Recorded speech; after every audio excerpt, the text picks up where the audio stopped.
Welcome back to the Sip and Feast podcast, episode number 36. The Super Bowl. What food do we eat? Do we enjoy? Do we give to our guests on the Super Bowl? Tara, what is this thing called the Super Bowl? That's a good question, although I'm sure everybody who's listening to this knows what the Super Bowl is. I don't know.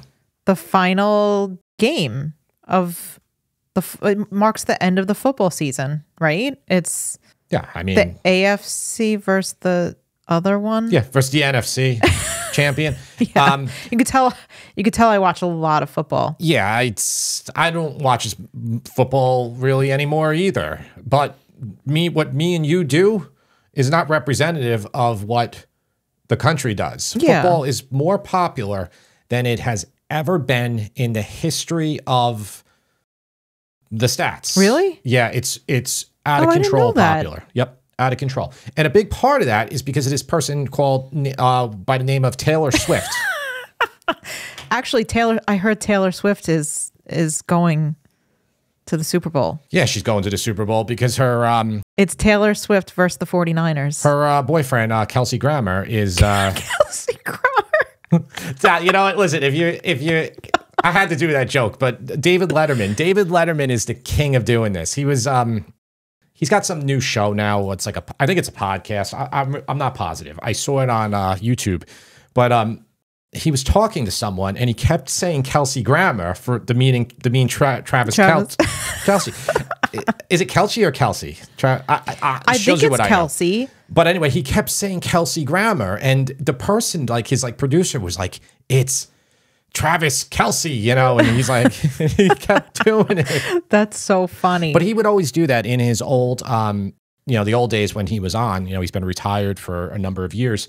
He would always turn people's, he would refer to someone, and he would always do a play on words referring to them, and everybody would play along with it. It was hysterical. You don't know this? I don't remember that. I used to actually stay up and watch David Letterman every night, when I was in high school. And I used to love him and his top 10 list that he would do every night. I think we should resurrect a top 10 list and do something like that. But it's not a bad idea. I don't remember him changing. I don't know if he did it in every episode. Yeah. I know it was fairly common. He was a master at it. And who was his sidekick? What's the little was guy? Was it Paul? Yeah, Paul. The bald glasses. Yeah, what was his name? Oh man, honestly, it's been so long since I've watched. I hate reaching for my phone when I want to look something up. We need a little computer right here. No, I just hate having to rely on things. I want to try and use my brain to remember. I'm going blank, and I just can't remember it now. I'm going blank. I hope I'm right that it was Paul. I can picture him. He wore sunglasses, and he was the conductor of the band, right? Paul Schaefer. Yep. Yeah. When you know something but you can't pull it out. That's kind of the issue, I think, when you enter the age we are at right now. Mm-hmm. So before we get into it, and we're going to get into the best Super Bowl foods to have, what we think are a couple things that we think you shouldn't do. You might be noticing that we have these new mics, that same mic but different boom arms. This makes it a lot nicer because in the past, and I think I spoke about this maybe in last episode, with having those the little stands there, I felt like I always had to lean so far forward. Yeah. So now I could just be over here chilling this. It feels a little more relaxed. I still like the idea of us transitioning away from a table and getting a more cozy setting here, maybe a chair. Yeah, I definitely want to do that. I think we need the chairs. I think we need neon lights in back. Mm-hmm. Tara just hung up neon lights for James the other day. Purple neon lights. LED lights. LED lights. Yeah. Yeah, I'm dating myself again. Anyway, I digress. Let's get into it. So before we get into it, I thought it would be cool. I found this quick history lesson when it comes to Super Bowl food, and more specifically, buffalo wings, right? Because I don't know about you, and I know we'll get into this in a little bit. When I think of Super Bowl, or when I think of really any food that I'd like to consume while watching a sporting event, because I do that all the time, I'm always on the TV watching sports. Yeah, she's a heavy sports watcher. Yeah. It's hard for us to really do anything because like I want to do stuff on the weekend and Tara's like, "No, I got to watch three football games today." Yeah, of course. There are women who do that. No, of course, Yeah. I know. And I like watching basketball games, and I used to watch things a lot more. I don't have time anymore. Yeah, no, I get it. I used to watch I used to watch a lot of sports. You used to have fantasy football. Didn't you win fantasy football one year? Yeah, I mean, it's nothing to be like. It's not the pinnacle of It's not life. like you bought I mean, a football team. look, it's the pinnacle of life for some men. And, if you're my age and you're really into football still, I'm going to go on a limb here and say maybe you shouldn't be. Maybe your wife is, a little feels neglected.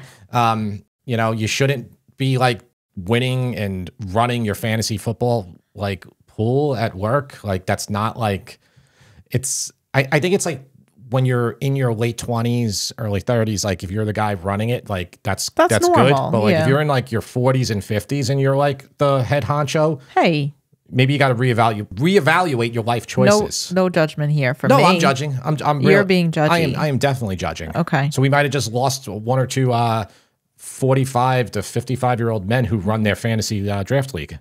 Well, I'm not judging you. Tara, Yeah. tell me the history of chicken wings and buffalo wings.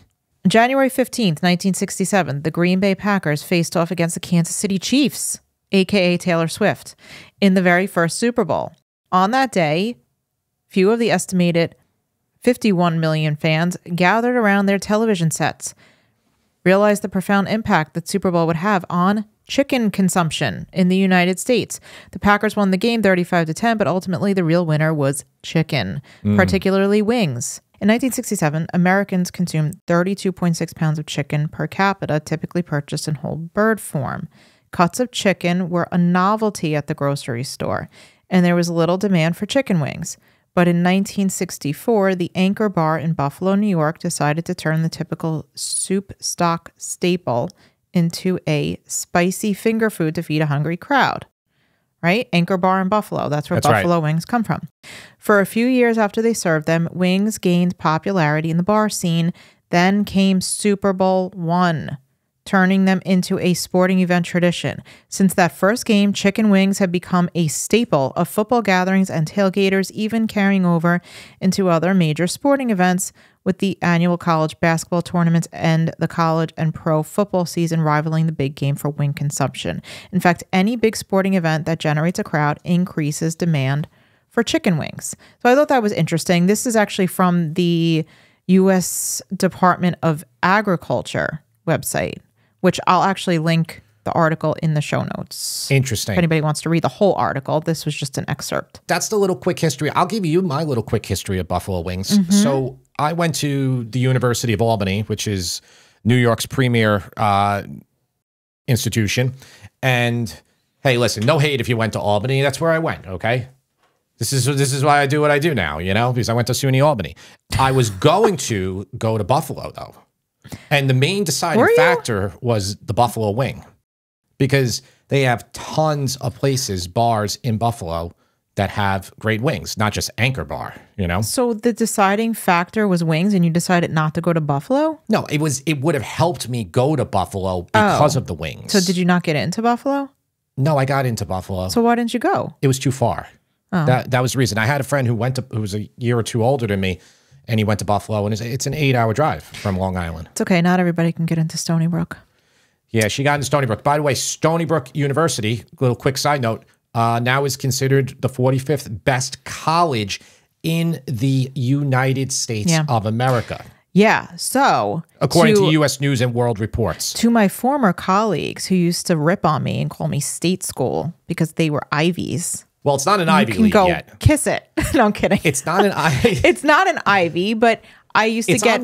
They're on their way to becoming, though, like, I would say, like, MIT light, I worked with two people. One was a Princeton graduate and one was a Cornell graduate.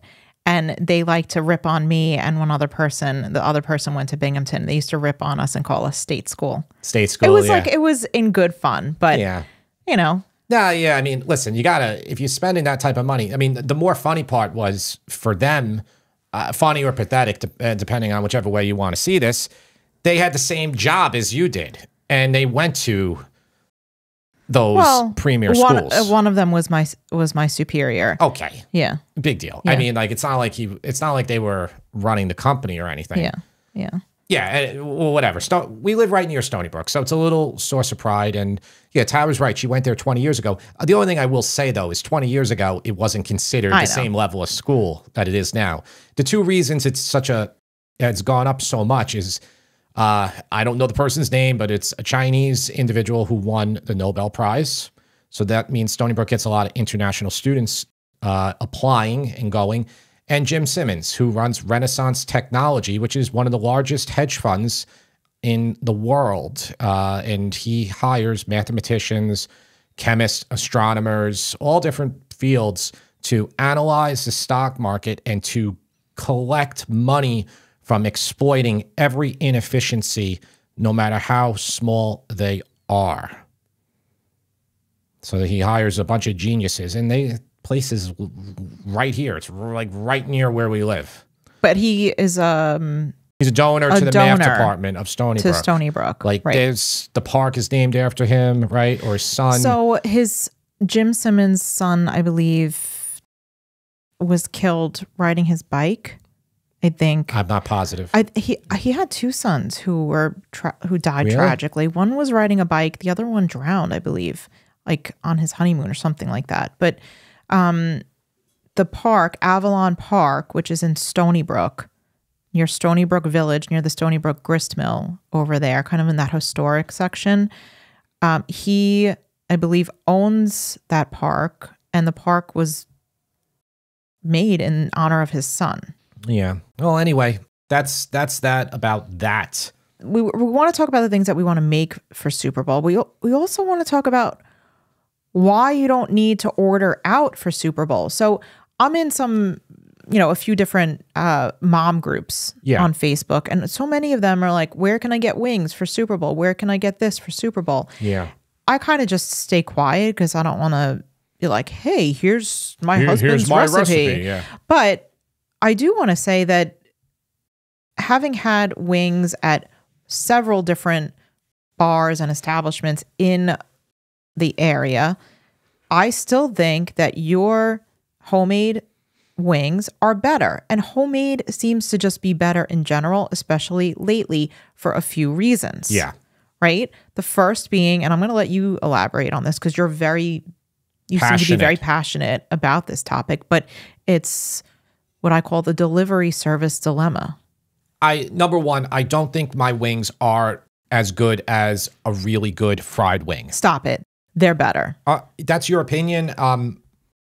My opinion is they're not quite as good. So the video will already be out when you listen to this. Yeah, because Buffalo Wings, by the time you listen to this, it will have been out for 3 days. Because it comes out on the Thursday. This will be Monday when you're listening.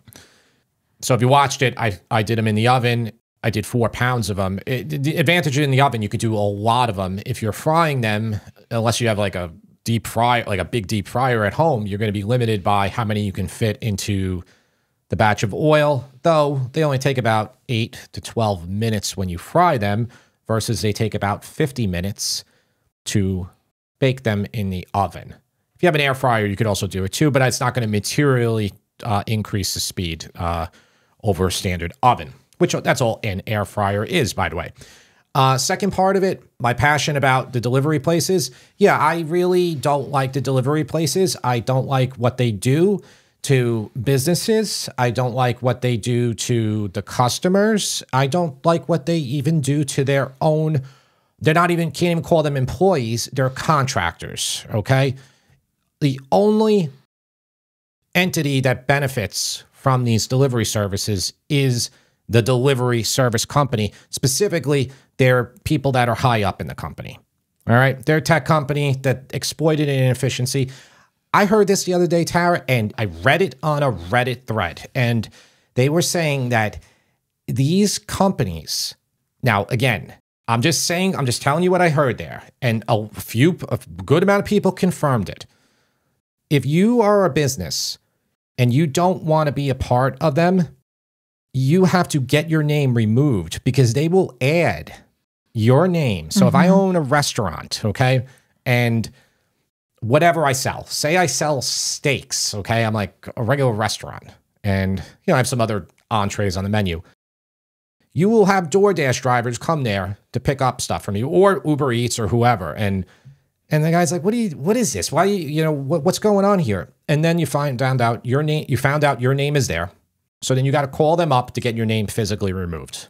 So it's almost like coercion.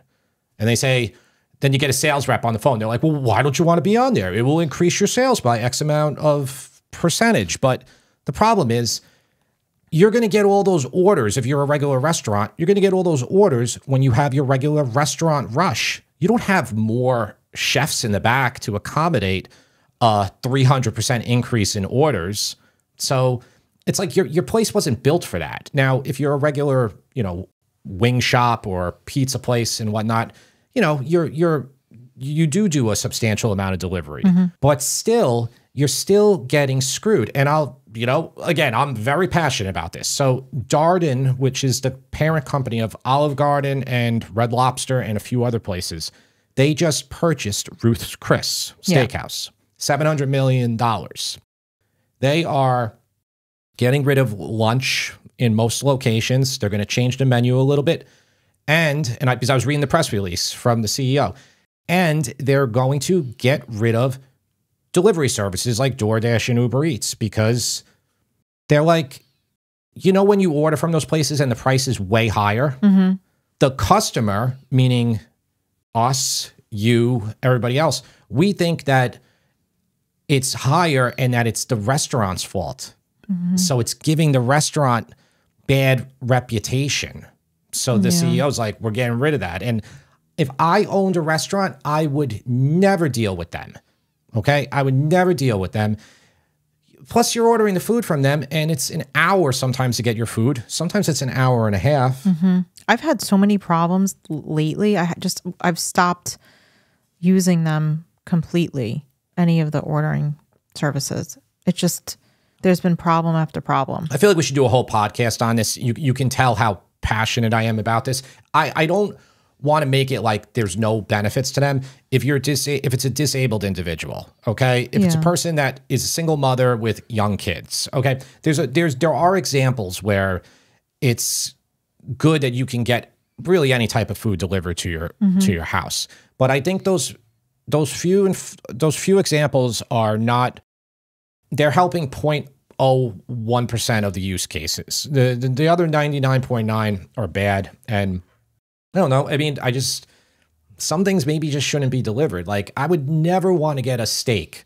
A steak being good all comes down to it coming out on the sizzling plate, super hot for you, and you eating it right away. There's a big time component there. If they put that in a container and they're waiting for delivery driver Bob to pick it up an hour and 20 minutes later and get it to your house. Is this Uncle Bob? It's just Bob, Bob the delivery guy. So Bob, okay.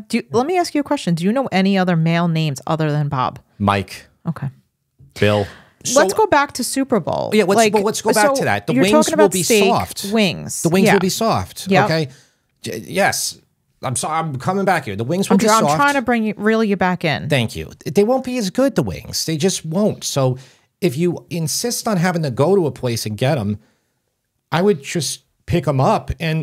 But even still, it's going to be such a crapshoot on that day. They're not going to be nearly as good as they are on every other day because the restaurant's going to be getting so many orders. So it's better to just make your stuff at home. It's definitely better. And you asked this, I think, or somebody asked this on the post today, the Buffalo Wing Post, about reheating. You can reheat them perfectly. So say you make them yourself and, they get people, you're waiting for people, or maybe it's like halftime and there's some left. You can put them back in the oven, crisp them up again, and you can resauce them and they'll be fine. Yeah, chicken wings are very forgivable. So when you resauce them, would you mix, to make your sauce, you mix butter, flour, and Frank's hot sauce. So just a little bit of flour. Would you add, when you resauce the wings, would you add more of those three No, ingredients, not or more just flour. the hot sauce? No, you don't need any more flour. The reason I put the flour in is because it thickens the sauce a little bit and it stops it. My mom used to make them when I was a kid, occasionally, not very much. And it's funny, I didn't know buffalo wings either that started that early, because to me, the buffalo wing was like a new invention in like 1987 or something, or 88 when I had my first wing. But it wasn't. It was already 20 years old. Well, that's what I'm saying. So, Yeah. but to me, they were that was when I kind of identify with when the buffalo wing was created for me. And, my mom was like, she was reading the label, what everybody does on the Frank's bottle, just mix the butter and Yeah. and it's always a little too liquidy. It Yeah. always kind of, your wings start swimming and then they start getting a little soft right away. Yeah. So the flour Flour prevents that. helps. Yeah. All right. So let's talk about our top 5 picks for Super Bowl food. I've got a list here. I'm going to run through it super quick and then we'll dive deeper into each one.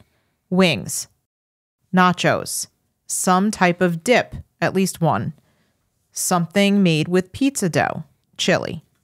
Those Okay. are my top 5 that Those are good. I want to talk about more. I know we're going to have a few honorable mentions there, Yeah. but we'll get to those after. But let's start, since we already started talking about wings, let's Yeah. dive a little bit deeper into the wings, because obviously buffalo wings aren't the only type of wing, although they're probably the most popular. Again, this is just my opinion. I think everything starts and ends with the wing. Like, I don't think you can do this without having wings. So wings are the number one. They're like the centerpiece Yeah. of your Super Bowl meal. Yeah, I mean, now if there's a bunch of vegans and vegetarians, which I think is kind of an oxymoron almost for watching football, like Super Bowl, like it doesn't, stereotypically you think of a bunch of rowdy men with like beer bellies, eating 40 wings. You Although- don't think of a bunch of vegans like cheering, going nuts over football. I will say we've had cauliflower buffalo wings, which are actually, I'm laughing because I know I'm not laughing at the cauliflower wings. I like the cauliflower wings. I'm laughing because I know what you think. You think it's like a ridiculous impersonation, but you did enjoy them when we ate them that time. Remember at that place in Port Jeff? We got Oh yeah, they're were good. good. They're good. I mean, they're fine. Yeah. They're not. But that's a vegetarian or vegan option. You can have Yeah. the cauliflower wings. It definitely is. Yeah. Now remember, if you're going to do a vegan, you would have to have no butter. Right. You'd have to make sure the fryer that you're using. It's funny. Every place that like serves you food. Just so, in case you're a vegan and you're watching here, the odds of a place that serves a lot of meat and wings frying your vegan cauliflower bites in untainted oil that hasn't been fried with meat is probably very, very remote. Well, that's why I think that's a question that the person who's ordering the food should ask. They'll ask. Yeah. So that's it for vegan wings. I don't want to spend too much time on that. Yeah. But what are some other ways that you could prepare wings? There's a variety of ways. Garlic parm is great. We have that on the site. I'm actually probably going to tomorrow, I think, or the next day, going to do Scarpariello wings, how Carmine's does them. Oh. So Carmine's has them. And basically, I'll be doing the wings similar, again, in the oven, but then I'm going to toss them in that sticky vinegar cherry pepper sauce. Oh, my God. I know. Sounds so good. Now, the only thing it'll have like parsley on there. It's not going to have sausage in it, obviously. Yeah. There's no way to do that. Yeah. But it's still going to be delicious. I just said, oh, my God, that sounds so good. I sounded like Jordan Peele's character. Oh, my God. It sounds so good. Sorry. I said that and I heard it in my brain and I'm like, you do her very well, or him. You do him doing her very well. It's him playing Megan. Yeah. Yeah. You do that well. You also do Peter from, Lois from Family Guy very well. But a lot of people say I just sound like Peter from Family Guy. Yeah, you're my not even normal voice. impersonating him. Yeah, I have to. Yeah. Do it. Let's hear it. Oh, Peter. That's great. That's all I can say. All right, so Scarpariello wings, Thai chili sauce is delicious. That's good. Really easy. You can buy a bottle of Thai chili sauce or you can make it. It's just one of the easiest sauces to make. It's just vinegar, sugar, suspended in a cornstarch slurry with as much hot pepper as you like. There's like 5 ingredients in Thai chili sauce. I'm trying to think of some other ones. Lemon pepper is really good. That's good. I like a good jerk chicken wing. That's good. The Jamaican style. And then barbecue. Oh, yeah. Barbecue. Yeah. They're great. Honey barbecue, something like that. Delicious. So, listen, once you understand how to crisp up the wings and cook them properly, and, I go over it all in the video, how to dry them off, how to dry them overnight. I didn't dry them overnight in the video, and I still got really good results. So if you haven't seen it, go back and watch the video. One other thing, if you are going to host a Super Bowl gathering and you're going to make wings, Costco is your friend. Yeah. Again, Costco does not sponsor us. We are like 100% not sponsored by Costco. We wish we were, but we're not. Yeah. And that's not why we're saying this. We're not looking to get sponsorship. No. I would like to get sponsored by Costco. I would like to get sponsored by Costco. But that's not why we're saying this. We're saying this because we have genuine love. Yeah. Genuine love for Costco. Look, and that's the thing. Like, what you're trying to say, we 100%, whenever I recommend something to you, whenever Sip and Feast, me or Tara recommends something to you, we do not recommend it to you for money, okay? I'm serious. And I think a lot of this is because we're 45 years old. We have some money from previous careers. We don't care just about money. Like, if you go to the average profile on TikTok, food person, and you hit a button, they will be hawking their different flavored salts, their crappy knives from China, their stupid courses that don't even work. I'm telling you, it's almost a business strategy for a lot of people. That does not mean that every food creator on TikTok or on YouTube does this. But it's easy when you have a big audience, and we do have a big audience. If you're watching us here for the first time and you're like, oh, you only got 3,000 subs. We have 800,000 on the YouTube channel and people watch us every week. We could monetize that audience in a very, very inauthentic way. And I refuse to do it. I won't do it. I've been doing this for 6 years now. If I haven't done it by now, I'm not going to do it. But when I recommend something to you from Costco, I am making no money on it. No money. Okay. And it would be great if I had a relationship with Costco, but I don't. But the reason Tara's telling you to buy the wings there, you get 6 packs of them. Okay. They're very cheap per pound. They're good quality wings. They're actually good. Yeah. They're not the dinosaur wings. Again, they're great. When I tell you to get paper towels there, when I tell you to get meat there, when I tell you to get, what else do I tell them? I mean, I tell them everything. I buy my shirts from the place, like everything. I mean, this isn't from Costco, but it's crazy how much stuff our table's from Costco. This table's from Costco. This table right here. Yeah. This odd shaped table. Anyway, that's why we're telling you to get it there. Let's move on to the next one. How would you prepare the ultimate nachos for Super Bowl? Okay, ultimate nachos for Super Bowl. I'm going to say ultimate, but the caveat's going to be easy too. We want them to be relatively easy. So I would get yourself either go online, find a taco seasoning that sounds good, or just buy yourself a packet of it. Get yourself 80-20 beef, okay? Saute that up with a little bit of onion, put the seasoning in there. You have a great taco meat. So now I would say get a big sheet pan. These are best to do in sheet pans. I probably use 2 if you have a lot of people. Layer all your nachos out. I would just get plain from the store, like plain chips. I wouldn't get lime scented or anything like that. Layer my meat, get some good cheese. I would get pickled jalapenos. I would get, I'm trying to think what would be, maybe a couple different cheeses. And is there anything else to bake? Not really. That goes in the oven, that bakes. Then you put your cold stuff on. Tomatoes? Well, that's going to be the cold stuff. Those would be cold, yeah. So like a pico de gallo you can do after the fact. a little bit of cilantro, sour cream, and what else am I missing there? That's pretty much it. Yeah.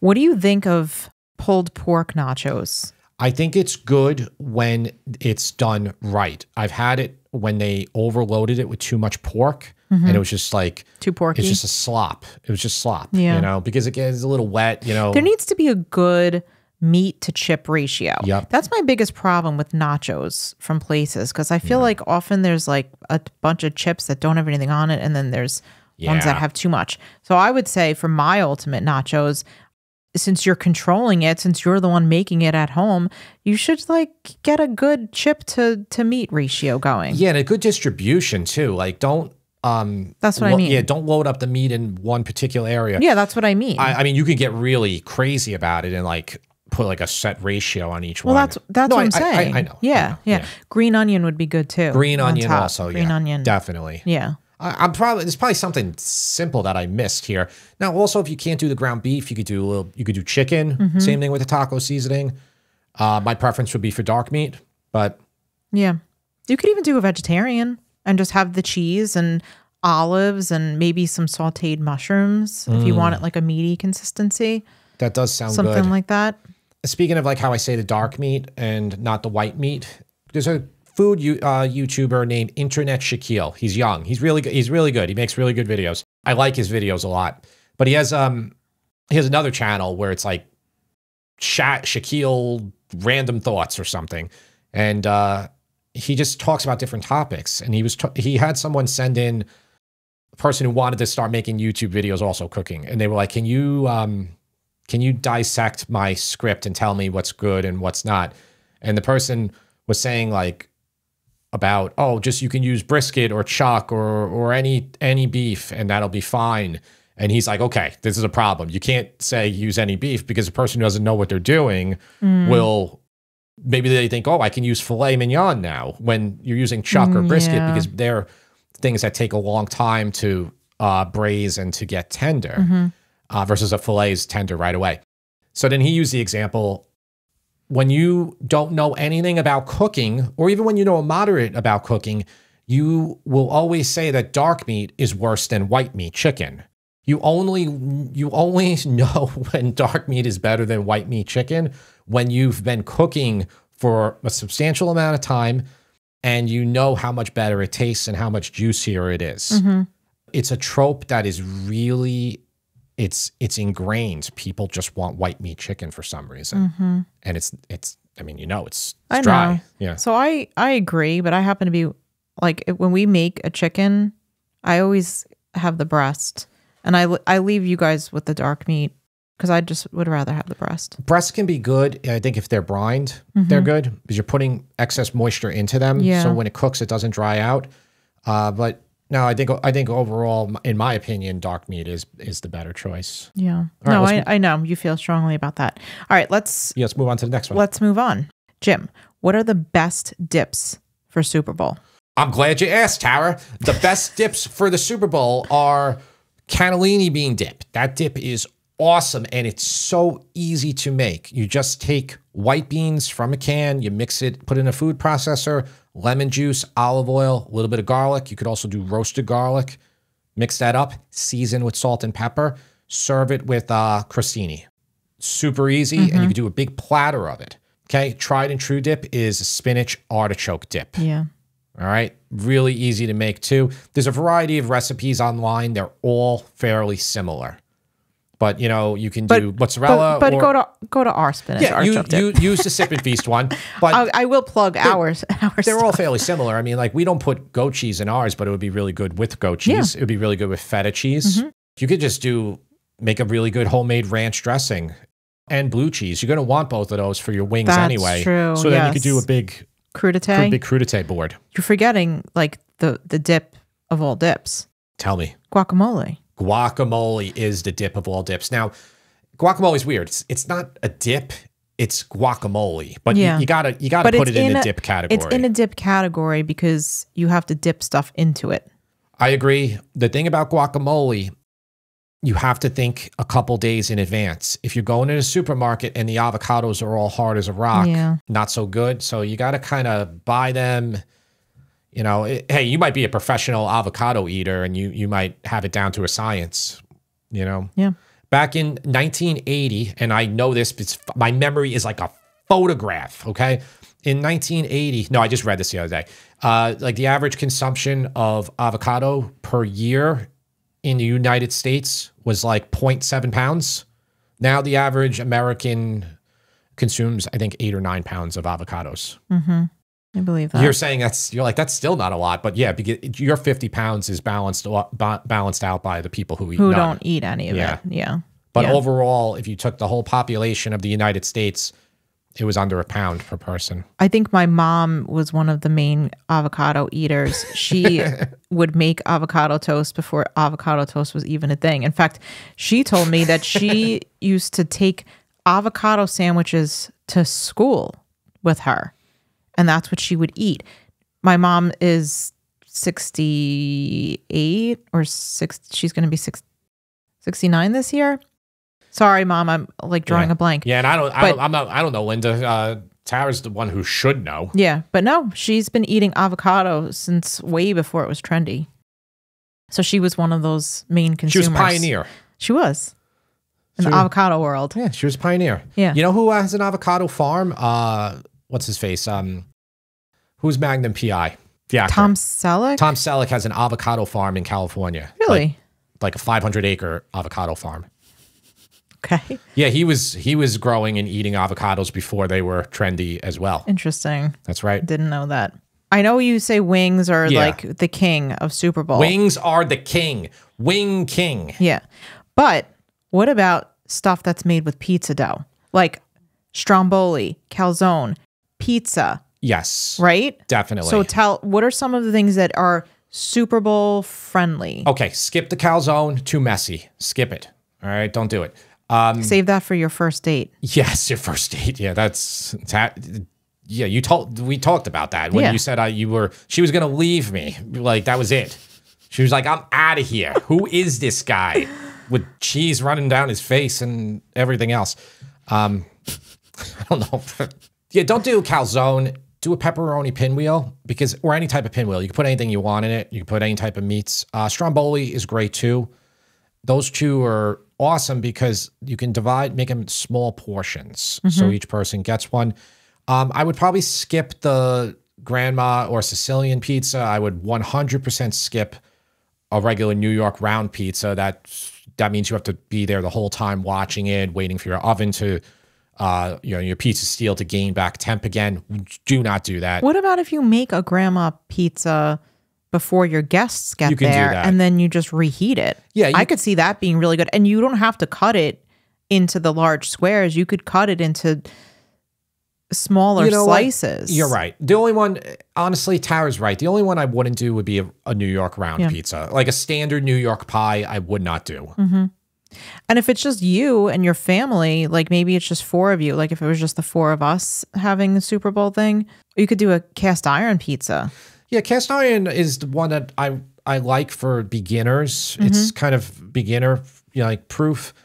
But the other ones, the grandma's great too. All pizza, like grandma or any pizza, as long as you made it properly, you have oil in it, and you didn't overcook it initially. When you reheat it, it's better. That's why when you go to a pizzeria and they don't, like when you get a slice from a pizzeria, and by the way, most pizzerias, they do 16, like their max pie you can buy is a 16 or 18 inch pie. A lot of places are pushing towards 16 now, which sucks. If you're a pizzeria and does that, I think you suck. I don't like it. Not into it. And also the sizes that they're doing now, they're like, oh, we got a small, medium, large, extra large. That's a bunch of crap. But the regular pizzerias will still do maybe up to a 16 or an 18, but then they'll do a 20. 20 you can't buy, okay? And the box doesn't fit it.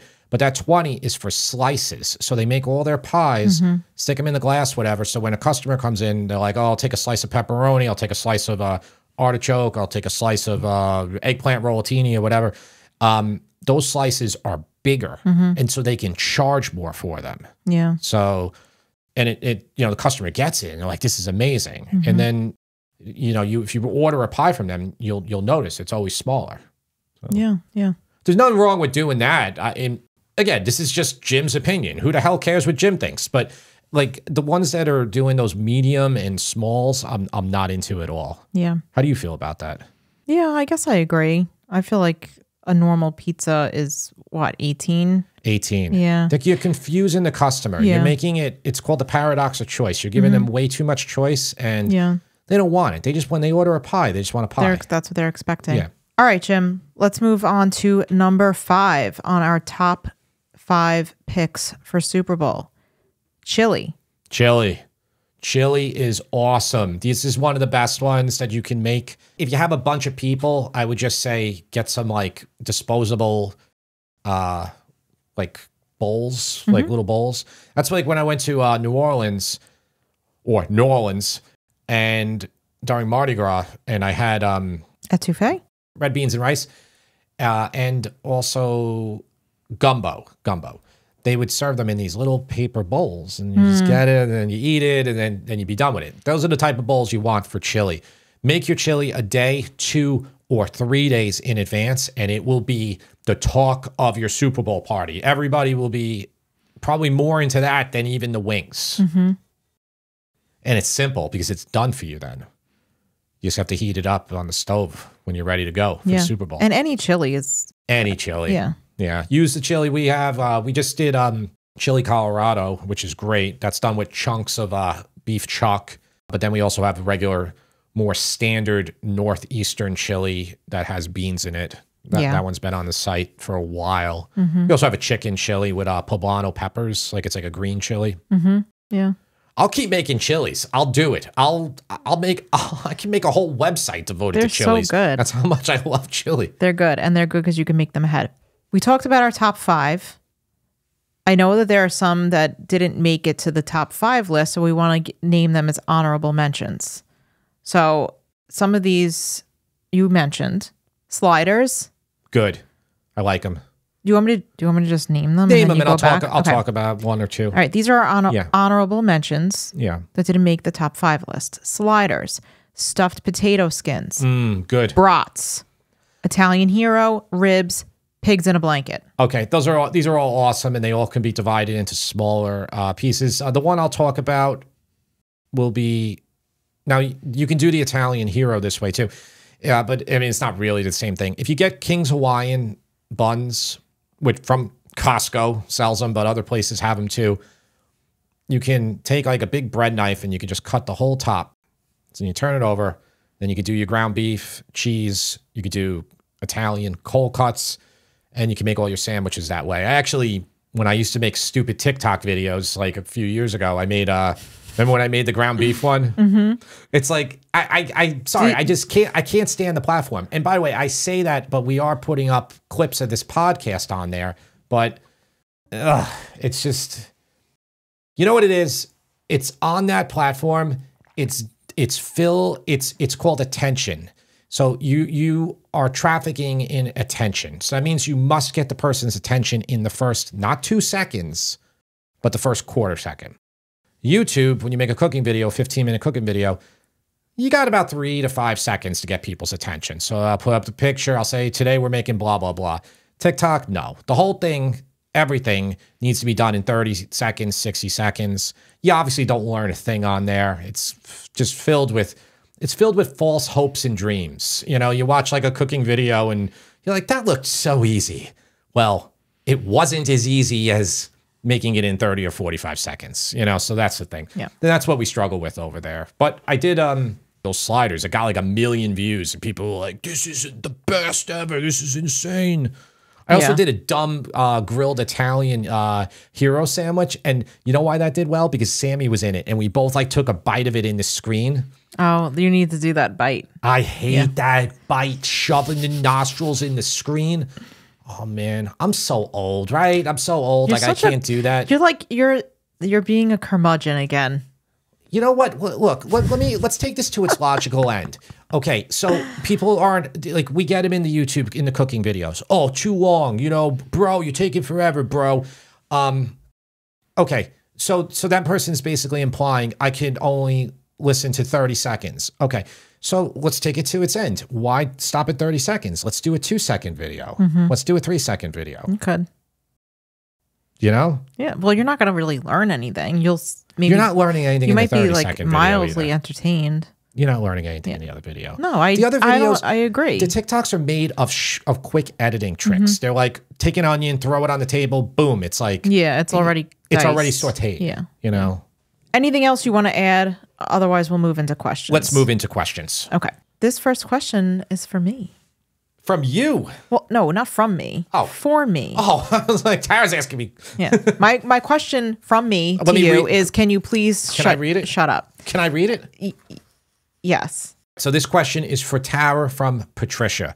So I was listening to your podcast today on the pros and cons of different types of pans. One of the topics Tara brought up was using Barkeeper's Friend as a cleaning agent.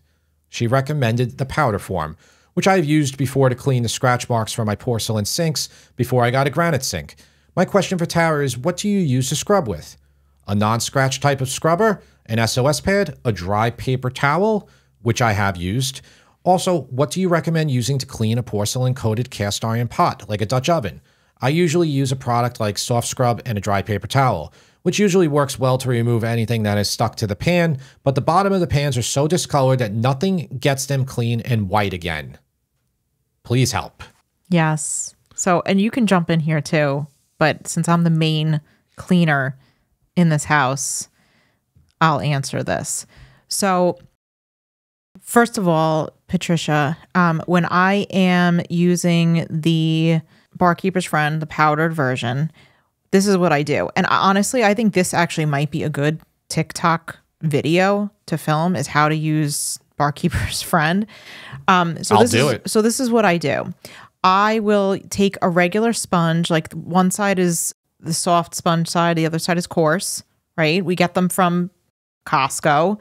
Okay, they're the blue sponges. I forget the brand name, but I use that. But what I do first, before I use the Barkeeper's Friend, is I first clean the pan with regular soap and water. We use palm olive as our main dish soap. So I will do that. Then I will sprinkle some of the Barkeeper's Friend powder onto the pan, and I will take a wet sponge, that same sponge, and I will just like lightly, I won't scrub it. I will just lightly kind of move the Barkeeper's Friend around in the pan. Then I will let it sit for like 5 minutes or so. Yep. After the 5 minutes are up, I come, and that's when I scrub with a little bit more force with the same sponge. Then I will rinse it. I will take a look at the pan, and usually by that point, it's good to go. So what I'll do then is I will wash it one more time with palm olive just to get rid of any of the Barkeeper's Friend that's left on there. Then I take it and I dry it with a soft cloth. Now, the ceramic Dutch oven, ceramic enameled Dutch oven, coating. Those are a little bit harder. I do find the one that we have right now, usually I just need soap and water on it, but the bottom of it does become a little discolored. I've tried using Barkeeper's Friend to get that off, and it doesn't always. You're talking about the Lodge, right? Mm-hmm. Yeah, we can't get that off. I have not been able to. We haven't been really. When I say we, Tara, like she's not going as full force on there as you would with the stainless, because you're concerned. Yeah, it has a residue stuck to the bottom of it. It does. It does. It hasn't really stopped me cooking. Like it hasn't really messed up the cooking. But you know, again, I mean, I guess I'm talking bad about Lodge here. You know, it could be their product. You know, you know, I know we've spoken about this in the past about it's not enough though. Le Creuset being better. It's not enough for me to not use the pan though. I mean, it's not like it's like food that's stuck. It's a discoloration though. The Tramontina that we have that admittedly doesn't have anywhere near as much use, seems to be better. That doesn't have anything on it yet, but I think we've just used that less. Yeah, that's what I think meant. Like as it ages, and maybe like you said, maybe that's where Le Creuset is better. But I don't know. Le Creuset is much lighter, which I actually think is it's an understated benefit. As long as it heats up, it has the same heat like holding ability, which I'm sure it does, that alone is worth a lot because that lodge is so heavy, even with nothing in it. It is heavy to clean. So I hope that answers your question. Like I said, I think it would be helpful if we did a little like quick tutorial or video on how to, you know what we could even do? On Instagram, you could film it and we could just put it as a highlight, like how to clean a pan. That's a good idea. Okay, we'll do something like that. We're going to go into the next question is actually an audio question. You can send us audio or video questions through Instagram. You can DM them. You could send them to our email, which is podcast@sipandfeast.com. Hi, my name is Tara, and I'm a listener from Canada. I'm a huge fan of the channel and the podcast. I've always had a huge passion for food and cooking, and lately I've been thinking of becoming a food content creator and posting cooking videos online. Do you guys have any advice or tips for any aspiring creators? And what are some of the biggest lessons you have learned throughout your journey of creating your channel and website? Thank you, Tara, for the question. Tara, do you want to answer first, like your experience before I answer? I'm going to let you take this. Tara, I would say if you are, first of all, I have no idea how old you are. So I think your age is an important factor in this. And if you're my age and you're 45, I would say start yesterday. If you're 25, then I think you can be a little bit more deliberate and make a little bit better plan of action. But really, no matter what age you are, starting now is better than starting later because your stuff that you put out now is not going to be that good. You know, it'll improve. What do you think about that? Yeah. When you first started, I mean, I think we thought we were putting out good content, but yeah, you thought it was good. You learn so much about what works and what doesn't work and figuring out who your audience is. Yeah, we know the audience well on Facebook. We know it well on YouTube, on the cooking channel. We don't know it well on this podcast. I'm being honest. This podcast is kind of, this is episode number 36. And, if we have the same, if it takes as long for this to grow as it did for the cooking channel, that means we have another 80 episodes ahead of us, which is, we're doing one a week. That could be another year and a half. So it does take a while to know your audience. It takes a while to acquire an audience. My personal opinion, and this is by no means to be conceited here at all, I think this podcast is good. I think it's better than a lot of food podcasts that have a way bigger audience than we do. But they have time on us. A lot of them have been going for 4, 5, 7 years. We're new at this. We made a miscalculation thinking that our YouTube audience, if you just do a percentage conversion, even if you get a 1% conversion rate, 800,000 subs on the main channel, that would have brought in 8,000 subs to this one. There's only 3,000 subs on this, okay? So that's less than a 1% conversion. Our blog gets over 2 million page views a month. 2 million page views. It's one of the biggest food blogs now in the United States. It's crazy that I'm even saying this because not too long ago, we were nowhere near that, okay? And I have the podcast in the main menu, and that's not pushing a lot of people to it either. So you got to find, whenever you do this stuff, you're finding a new audience, and then you have to culture, you have to nurture, you have to hopefully not pander too much, but you do need to take care of that audience. So Tara, when you start doing this, you're gonna only improve as you get feedback from that audience. It's a give and take thing. And it just, in the beginning, unfortunately, you're getting so little amount of comments. And so like when I started YouTube, which is over 4 years ago now, this is the cooking channel. This podcast channel has only been 6 months. But when I started the cooking videos, I put a video up. After a week, it would only have 300 views. And this is after 6 months, by the way. When I first started, it had like 20 views in the first week. But say after 6 months, 300 views, I'm talking numbers here. We on our regular cooking channel now, the average video gets 100,000 views after 7 days for us. give or take. Some videos will do much better. 100,000 views, we will only get 300-400 comments per 100,000 views. So the comment to view ratio, you don't get that many. So, you're getting what, one comment per every 400. So when you start in the beginning and you have 400 views and you get no comments, that's kind of normal. If you want comments and you want to get interaction quickly, you probably want to go on that platform that I was talking a bunch of smack about before, which is TikTok, because it's insane. It's like everybody's on the platform. Yeah, but okay. So the quality of the comments that you're going to get on TikTok are not going to be, I don't think are going to be very helpful. Like you might get like a fire emoji or something like that. No, people do leave comments. I think the best comments or the most highest quality comments that we get are on our website.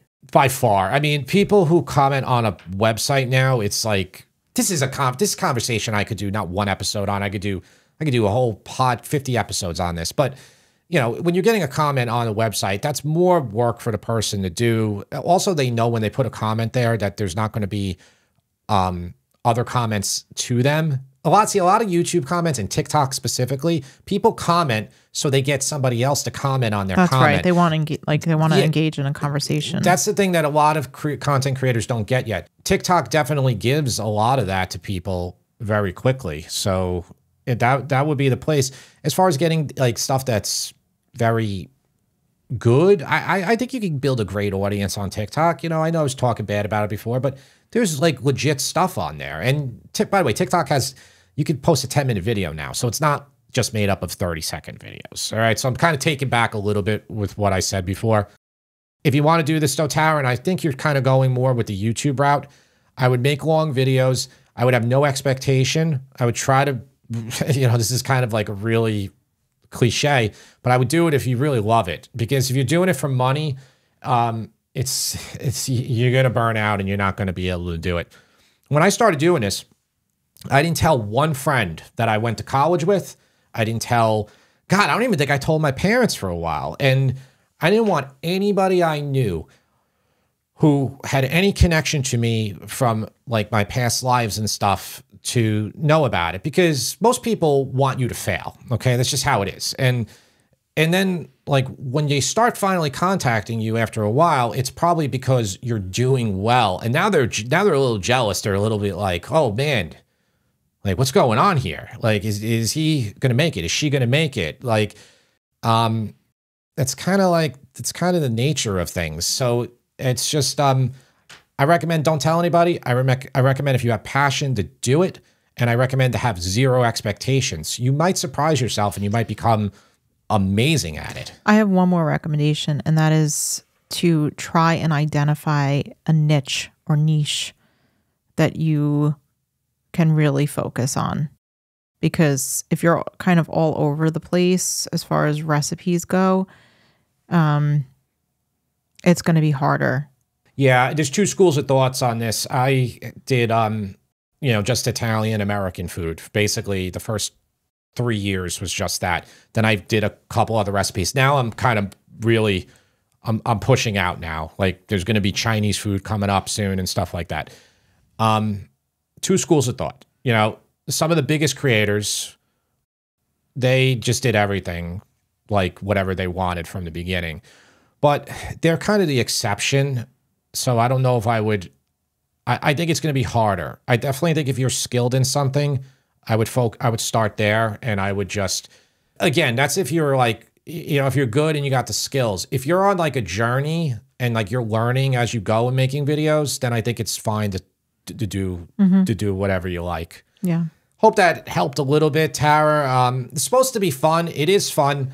I actually had more fun in the beginning when I started all this, because it was, we were making no money on it. Tara had her job, and there weren't a lot of, there wasn't any pressure really. Now there's a lot more pressure, and there's been a string of YouTubers, like big YouTubers like Tom Scott, Matt Pat. These are like 15 million sub channels. Other ones, they're all like quitting YouTube. And saying they need to spend more time with their family. This stuff can consume you. It can really take over your life. I say that as it's 3 o'clock right now and our kids are, in the other room right now doing their homework. And, it's tough to balance everything. It truly is. Yeah. Yeah.